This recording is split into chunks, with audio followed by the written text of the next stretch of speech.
Are bonds a good investment now, or have they ever?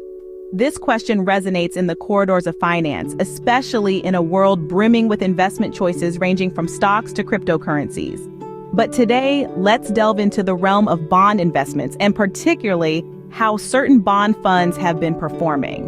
First, consider the Fidelity High Yield Factor ETF, commonly known by its ticker FDHY. With an expense ratio of 0.45%, this fund offers a 30-day SECC yield of 7%. High yield indeed, but it's essential to understand the risk associated with higher yields.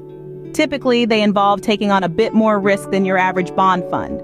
Moving on, the Fidelity High Income Fund, or SPHIX, shows a slightly higher expense ratio of 0.85% with a yield of 7.3%. This increment in yield could be tempting, but again, the expense ratio is a critical factor to consider. Then there's the Fidelity New Markets Income Fund, FNMIX, standing with an expense ratio of 0.79% and a yield of 6.5%. This fund dips into emerging market debts, which can be a double-edged sword, higher potential returns, but potentially higher risk due to economic instability in emerging markets.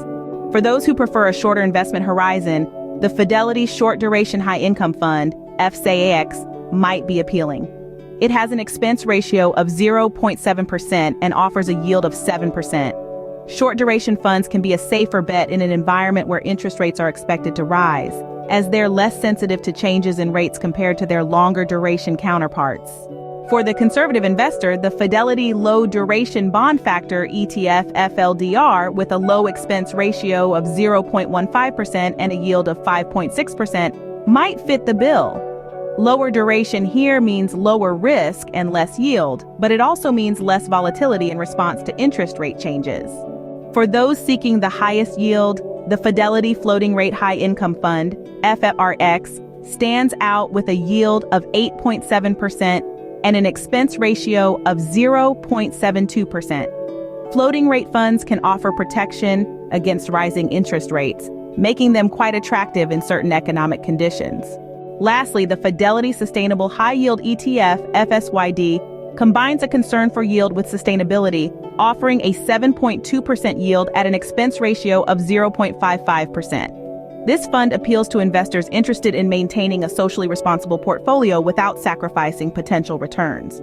In conclusion, whether bonds are a good investment now depends on individual financial goals, risk tolerance, and the economic environment.